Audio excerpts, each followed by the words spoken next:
Tudo começou quando a minha mulher soltou a bomba à frente das amigas. Casei-me demasiado cedo.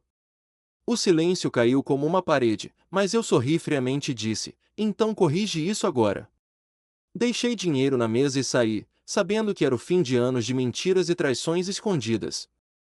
O que viria a seguir mudaria tudo para nós os dois. Eu sou o João, 32 anos, de Lisboa. Casei-me com a Ana aos 22, logo após a universidade no Porto, quando ela ainda sonhava com viagens e liberdade. Eu mudei-me para a capital, arranjei emprego numa empresa de tecnologia e paguei as contas enquanto ela estudava. Construí uma vida estável para nós, mas os sinais de insatisfação dela acumularam-se ao longo dos anos. No encontro de antigos colegas em Cascais, estávamos numa esplanada junto à praia com 6 amigas dela da faculdade. Elas riam e partilhavam histórias antigas. A Ana, após uns copos, elevava a voz ao relembrar os dias de estudante. Uma amiga acabara de noivar e mostrava o anel, outra gabava-se das aventuras em apps de encontros, celebrando a vida solteira. De repente, a Ana soltou: honestamente, acho que casei-me demasiado cedo. Nós os dois. A mesa calou-se por instantes, depois as amigas concordaram, dizendo que perdemos os 20 anos livres, que casar tão novo era como ficar preso. Ela sentiu, confiante, e continuou a imaginar como seria se tivesse esperado mais. Eu ouvia tudo, quieto, com a cerveja na mão. Pus o copo na mesa, olhei para ela e para as amigas, e disse calmamente: nunca é tarde para corrigir um erro. Levantei-me, deixei dinheiro para as minhas bebidas e caminhei para a saída. O silêncio seguiu-me até a porta, onde ouvi uma delas questionar se eu falava a sério. Saí para a noite, entrei no carro e dirigi direto para o apartamento do meu irmão Miguel, em Oeiras. Não era uma reação impulsiva, era o culminar de 18 meses a documentar as queixas dela. Dormi no sofá dele nessa noite. O telemóvel vibrou sem parar com chamadas e mensagens dela, passando de raiva a súplicas. Acordei com dezenas de notificações, incluindo uma voz trêmula pedindo que voltasse para conversarmos. O Miguel, divorciado há 2 anos, percebeu logo ao servir café: era hora de acabar com aquilo. Pouco depois, bateram à porta com força. Era ela, insistindo em entrar. Quando a vi, ela acusou-me de a envergonhar. Mantive a calma e mostrei a lista no telemóvel: 14 entradas de conversas onde ela expressava arrependimento pelo casamento, desde dizer à mãe que se sentia presa até invejar a solteirice de amigas. Cada data, cada destinatário, cada citação exata. Ela empalideceu, defendeu-se dizendo que eram desabafos vazios, mas eu apontei que repetia o mesmo padrão. Mencionei o caso emocional da faculdade, as mensagens para outro homem, a terapia que fizemos e como ela não mudará, apenas aprenderá que eu tolerava o desrespeito. Ela mudou de tática, perguntando o que eu queria. Expliquei que consultara um advogado há 3 semanas e que dividiríamos tudo equitativamente. Ela protestou sobre a hipoteca, mas eu disse que ela ganhava bem agora, graças aos estudos que eu financiara. Pedi que saísse antes de eu ir buscar as minhas coisas. Quando cheguei à casa em Algés, ela ainda lá estava, tendo chamado os pais. Empacotei roupas, documentos e itens pessoais enquanto ela me seguia, sugerindo terapia de novo. Recusei, recordando que tentáramos após o caso dela e nada colara. Os pais chegaram confusos, expliquei que ela lamentara o casamento publicamente. Entreguei-lhes cópias da documentação. O pai leu em silêncio, o rosto endurecendo ao ver os valores que eu contribuíra: propinas, renda, contas totais de 80.000 euros. A mãe questionou as poupanças dela: 60.000 euros intactos enquanto eu tinha só 10.000. O pai admitiu que casara jovem com ela aos 23 e nunca se arrependera. Aconselharam-na, mas ela defendeu-se como conversa de raparigas. Saí com o carro carregado e voltei ao Miguel. Na segunda, liguei ao advogado. Na terça, ela recebeu os papéis no trabalho e ligou insistentemente. Não atendi, nem quando apareceu no escritório. Respondi ao e-mail longo dela com uma frase: tivera 18 meses para mudar. A mãe ligou depois, dizendo que ela estava devastada e culpava-me de controlo. Agradeci o apoio deles após verem os registros. Na sexta, ela surgiu no apartamento do Miguel com comida favorita minha, chorando que não queria perder-me. Fechei a porta, sabendo que me perderá quando decidirá que eu não bastava. 3 semanas mais tarde, na mediação no Chiado, o advogado dela propôs divisão 50-50. O meu mostrou os extratos, pagamentos e o caso emocional. Negociamos. Ela ficou com a casa refinanciada, as poupanças, eu com 60% dos bens e a reforma, sem pensão. Assinamos, e lá fora ela perguntou se vi alguém. Afastei-me sem responder. No mês seguinte, amigos contactaram, 2 apoiaram-me após a história, sabendo que as amigas dela testemunharam a verdade. O pai ligava semanalmente, lamentando como a criaram mimada, sem gratidão. Recusaram dar-lhe dinheiro extra, forçando-a a enfrentar custos reais. A mãe pediu desculpa por ignorar os sinais. A Ana persistiu com flores, posts nas redes e aparições casuais, mas doei as flores, ignorei as mensagens e saí sem falar. Na 8ª tentativa, de um número novo, disse que estava em terapia, respondi que compreender não merecia segunda chance, que protegia-me. Após a mediação, comecei a reconstruir a vida sozinho no apartamento do Miguel. Decidi alugar um estúdio pequeno em Alfama, acessível e só meu, sem ecos do passado. Desfiz-me de itens que nos ligavam, guardei documentos importantes e comecei a frequentar o ginásio para descarregar a tensão acumulada. Reencontrei amigos da universidade no Porto, marcando saídas simples para cerveja e conversas antigas, o que me fez perceber quanto o casamento me isolara. Numa dessas noites, num bar em Bairro Alto, os 2 colegas, o Pedro e o Luiz, que pouco viam desde o meu casamento, perguntaram diretamente sobre o divórcio. Admiti que me sentia melhor do que esperava, e eles revelaram que sempre notaram como a Ana me controlava, cancelando planos para priorizar as dela, mas nunca disseram por medo de interferir. Rimos de memórias antigas, como quando ela se zangou por eu ir a um concerto com eles em vez do jantar de aniversário dela na semana seguinte, e percebi que treinara me esquecer esses incidentes para manter a paz. Marquei consultas com uma terapeuta, a doutora Sofia Mendes, num consultório discreto em Belém. Na primeira sessão, ela perguntou o que me levava lá, e expliquei o alívio inesperado após o divórcio, questionando se era normal não sofrer mais. Ouvi-a dizer que eu já processara o fim emocionalmente nos 18 meses de registro, preparando-me para sair sem negação. Isso esclareceu, eu deixará o casamento mentalmente antes de fisicamente. Discutimos o que queria adiante, e admiti não saber, mas ela encorajou explorar sem pressa. Continuei as sessões a cada 2 semanas, entendendo que o comentário da Ana no reencontro validara dúvidas privadas que carregava sozinho, transformando-as em permissão para partir. Enquanto isso, a Ana continuava as tentativas de contato. 2 semanas após a mediação, a Sofia, amiga dela do reencontro, ligou-me. Contou que, antes de eu chegar à esplanada, a Ana passará a noite a queixar-se de se sentir presa, e após eu sair, tentará minimizar como drama meu, mas elas confrontaram-na sobre querer mesmo o casamento.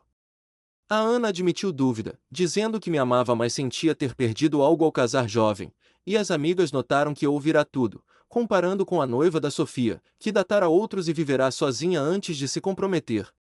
A Sofia disse que a Ana ligava-lhe agora, perguntando por mim, mas ela respondia pouco, achando que eu fizera o certo ao partir. Aquela conversa confirmou, a Ana via-me como barreira à vida que imaginava, não como parceiro. 4 meses após o reencontro, estávamos num tribunal no centro de Lisboa para finalizar o divórcio. O juiz confirmou o acordo, perguntando se prosseguíamos. Eu afirmei. Ela hesitou mas concordou. No corredor, parou-me para admitir que eu tivera razão em tudo, que me tomara por garantido. Respondi que sabia, e que merecia alguém que não precisasse de se convencer de que eu bastava. Perguntou se havia chance, neguei. Desejei que descobrisse o que queria de verdade, e afastei-me. 6 meses depois, em pleno outono, ainda no estúdio em Alfama, planeava mudar para um quarto maior. Tinha promoção no trabalho, poupanças a crescer, juntei-me a uma liga de futebol recreativo e sentia-me em paz. Encontrei alguém nessa liga, a Rita, 29 anos, professora do ensino básico, solteira, confiante e direta. Marcamos café após um jogo, Falamos 2 horas sobre empregos, bairros de Lisboa e restaurantes favoritos. Ela perguntou sobre o divórcio recente, expliquei o comentário da Ana como gota final, após anos de queixas. Riu, surpreendida pela simplicidade, mas reconheceu que havia sempre mais por trás. No segundo encontro, jantar, insistiu em dividir a conta para manter igualdade. No terceiro, museu, mostrou conhecimentos sobre exposições que mudaram a minha visão. No quarto, copos num bar em Campo de Ourique, partilhei sobre o irmão e aprender a viver sozinho. Ela elogiou a adaptação rápida, dizendo que eu processara o fim com antecedência. Num sábado, ao comprar ingredientes no mercado em Alfama para cozinhar para Rita, cruzei-me com a Ana. Paramos, trocamos saudações à vó. Ela perguntou como eu estava, disse bem, e perguntei o mesmo. Admitiu ajustar-se, ter vendido a casa por ser grande demais, mudando para um quarto em Restelo. Ouviu que eu vi alguém, perguntei se era sério, respondi que podia ser, tomando tempo. Descrevi a Rita como grata, apreciando sem necessidade de lembretes, querendo estar presente. A Ana recuou, mencionando refletir sobre o comentário no reencontro, admitindo estupidez por ter tudo e não ver. Concordei que vira, mas não valorizara. Perguntou se o arrependimento dela importava para mim, disse que sim para ela, não para nós. Reconheceu não haver volta, e agradeci por não a odiar, por a deixar aprender da forma dura. Respondi não odiar, só não amar mais. Partimos em direções opostas. Nessa noite, a Rita veio ao estúdio, cozinhei enquanto ela ajudava, rindo de histórias. Vestiu uma ceviche minha, pusemos música baixa, abrimos vinho. Notei o silêncio confortável entre conversas. Perguntou se estava quieto, contei o encontro com a ex no mercado. Disse ter sido bom, e agradeci por estar ali. Beijou-me a face, agradecendo o convite.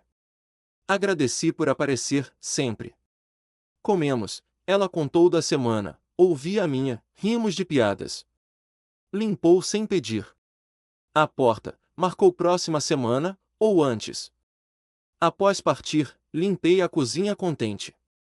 Pensei brevemente na Ana sozinha no quarto dela, sentindo só esperança para ela e gratidão por mim.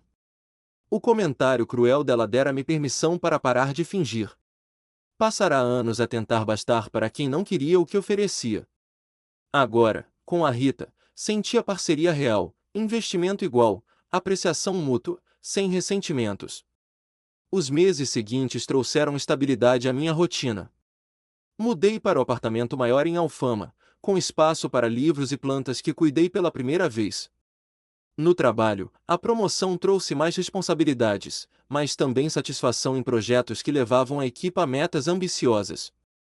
A liga de futebol tornou-se âncora semanal, jogava com intensidade, marcando golos que libertavam frustrações antigas. A Rita e eu continuamos os encontros, construindo confiança devagar, passeios pelo Tejo, conversas sobre livros e planos futuros sem pressões. Ela partilhava histórias dos alunos, eu as minhas do dia a dia, e notava como ela ouvia sem julgar, algo que faltara antes. Um dia, o Miguel convidou-me para um fim de semana em Sintra, caminhadas pelas serras que nos recordavam a infância.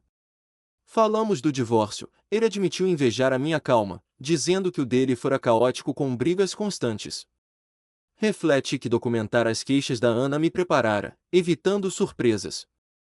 De volta, a terapeuta elogiou o progresso, notando como eu priorizava agora o bem-estar próprio.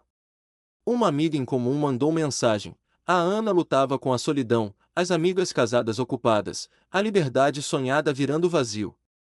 Ignorei, focando no presente. Então, o twist veio, recebi um envelope com fotos antigas nossas, enviadas anonimamente. Reconheci a caligrafia da Ana no verso, confessando num bilhete que descobrira mensagens dela com um colega de trabalho, de meses atrás, mas parara antes de avançar. Enfrentará as consequências sozinha, pedindo perdão sem esperar volta. Aquilo abalou-me brevemente. Confirmando padrões passados, mas respondi ao advogado para arquivar, escolhendo paz sobre rancor. A Rita, ao saber, apoiou a decisão, dizendo que merecia quem valorizasse lealdade. O envelope com as fotos abalou a minha determinação, mas decidi confrontar o passado de uma vez. Liguei ao advogado para confirmar que arquivava qualquer contato não autorizado da Ana, protegendo meu espaço conquistado. Na sessão seguinte com a terapeuta, discuti o impacto, confirmava o padrão de traições emocionais dela, mas escolher paz significava não reagir com raiva. Ela elogiou a maturidade, sugerindo exercícios para reforçar limites. A Rita, ao saber dos detalhes, apertou a minha mão e disse que lealdade se prova em ações diárias, não em promessas passadas. Continuamos os encontros, agora mais profundos, planeamos uma viagem curta ao Algarve, onde caminhamos por praias vazias, falando de medos e sonhos sem filtros. No trabalho, liderei um projeto que envolveu viagens a Coimbra, onde negociei parcerias que elevaram a empresa. O sucesso trouxe reconhecimento, mas também convites sociais que testaram a minha independência. Rejeitei um jantar com antigos colegas da Ana, que insistiam em mediar, sabendo que serviria só para reabrir feridas. Em vez disso, juntei-me ao grupo de futebol para um torneio em Sintra, onde marquei o golo decisivo na final, celebrando com o Miguel e novos amigos. Ele confidenciou que a ex dele tentará voltar, mas ele recusará, inspirado na minha firmeza. Um twist inesperado surgiu quando Antônio, sogro, me contactou diretamente. Contou que a Ana enfrentava dificuldades financeiras após perder o emprego por ausências ligadas à depressão pós-divórcio. Ela admitira a ele o quase caso recente, pedindo conselho, mas ele recusou intervir, dizendo que ações têm consequências. Aconselhou-me a ignorar, mas revelou que ela doava parte do salário restante a uma associação de apoio a vítimas de traições, como forma de redenção. Aquilo surpreendeu-me. Talvez aprendesse responsabilidade, mas não mudava o meu caminho. Respondi com gratidão pela honestidade, mas reafirmei distância. A Rita e eu oficializamos o namoro num jantar simples em Alfama, onde trocamos chaves dos apartamentos. Ela cozinhou a sobremesa favorita minha, e partilhamos planos para o futuro, incluindo viagens e talvez uma casa partilhada. O Miguel aprovou, dizendo que via-me feliz pela primeira vez em anos. Ignorei uma última mensagem da Ana, via amiga em comum, pedindo só um obrigado pelo apoio passado, bloqueei o número. A terapeuta notou o fechamento, transformar a dor em crescimento, priorizando quem valorizava o presente. Com o namoro oficializado com a Rita, a vida ganhou camadas de cumplicidade que eu nem imaginava possíveis. Partilhávamos rotinas. Ela vinha ao meu apartamento em Alfama para jantares caseiros, onde eu cozinhava pratos simples do norte, e ela contava das aulas com crianças que a inspiravam a persistir no ensino.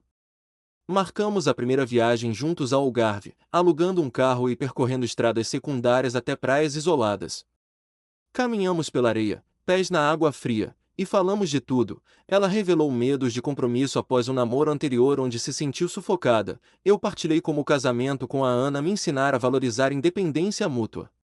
Naquele fim de tarde, sentados num areal vazio, ela disse que via em mim alguém que crescerá com a dor, e eu admiti que a sua presença me fazia sentir completo sem esforços forçados.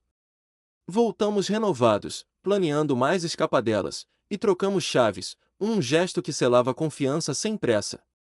No trabalho, o projeto em Coimbra evoluiu para uma expansão nacional, levando-me a reuniões em várias cidades. Em Braga, negociei com fornecedores locais, fechando acordos que dobraram o orçamento da equipa. O chefe elogiou a liderança, promovendo-me a coordenador, o que trouxe estabilidade financeira para investir no futuro. Reencontrei o Pedro e o Luiz num bar no Porto durante uma paragem. Eles contaram que a Ana passará por eles recentemente, tentando reconectar com o círculo antigo, mas notaram nela uma vulnerabilidade que faltava antes. Disseram que ela mudará de emprego, trabalhando num call center. E que as amigas do reencontro se distanciaram, ocupadas com famílias próprias. Rimos de como a vida vira prioridades, e eu senti alívio por ter saído antes de mais armadilhas. O Miguel organizou um churrasco familiar em Oeiras, convidando primos e tios que eu via pouco. Lá, o Antônio apareceu inesperado, trazendo vinho do Douro como gesto de paz. Sentamo-nos à parte, e ele confessou que a Ana finalmente entrará em terapia séria, confrontando a infância mimada e o padrão de insatisfação que sabotara o nosso casamento. Revelou que ela descobrira o quase caso como sintoma de fuga, e agora voluntariava-se numa linha de apoio a casais em crise, canalizando a culpa para ajudar outros. Admitiu que recusará mais ajuda financeira, forçando-a a gerir dívidas sozinha, o que a obrigar a vender bens desnecessários e a aprender orçamentos reais. A Isabel juntou-se, pedindo desculpa novamente por ignorar sinais, e disse que a Ana escrevera uma carta para mim, mas respeitariam se eu não lesse. Recusei polidamente, dizendo que o passado ficava onde estava, e agradeci pela honestidade que os aproximara de mim como família escolhida. A terapeuta, na sessão seguinte, analisou esses contactos como teste final à minha resolução. Discutimos como o perdão não exigia reconciliação, e eu percebi que a ponta verdadeira fora a lei e a documentação, garantindo que ela arcasse com responsabilidade sem violência ou rancor. Ela elogiou o equilíbrio, transformará a traição em lição de autorrespeito, priorizando relações saudáveis. Com a Rita, avançamos para planos concretos, inscrevemo-nos num curso de dança em Lisboa, onde os passos descoordenados nos faziam rir, e visitamos agências imobiliárias para um apartamento maior, sonhando com um espaço partilhado que misturasse as nossas vidas sem apagar individualidades. Um último twist surgiu quando uma carta da Ana chegou pelo correio, apesar das instruções. Abri-a por curiosidade, lendo a confissão plena, admitia as queixas como projeções de insegurança, o caso emocional como busca de validação externa, e o comentário no reencontro como catalisador da sua queda. Escrevia que aprenderá gratidão tarde, mas usava-a agora para reconstruir, sozinha, sem esperar o meu regresso. Pediu que eu seguisse feliz, e terminava com um pedido de perdão genuíno. Guardei-a numa caixa, sem resposta, sentindo closure. Ela enfrentava consequências morais, eu colhia frutos da decisão. Hoje, um ano após o reencontro em Cascais, vivo em pleno. A Rita e eu assinamos o contrato de um apartamento em Belém, com vista para o Rio, e planeamos uma cerimônia simples no próximo verão, convidando o Miguel, o Antônio e a Isabel como testemunhas de redenção. No futebol, tornei-me capitão da equipa, liderando vitórias que unem o grupo. O trabalho floresce, e as sessões terapêuticas espaçaram-se, sinal de cura completa. A Ana, ouvi por amigos, estabilizou-se num novo emprego e continuou o voluntariado, pagando as suas dívidas e reconstruindo laços com a família. A traição dela, que outrora doeu, tornou-se o empurrão para esta vida plena, onde valorizo lealdade e gratidão diárias. E vocês, o que fariam no meu lugar? Perdoariam e dariam uma segunda chance, ou priorizariam a paz conquistada, mesmo que doesse no outro? Comente abaixo o vosso moral choice, a vossa opinião pode inspirar alguém na mesma encruzilhada.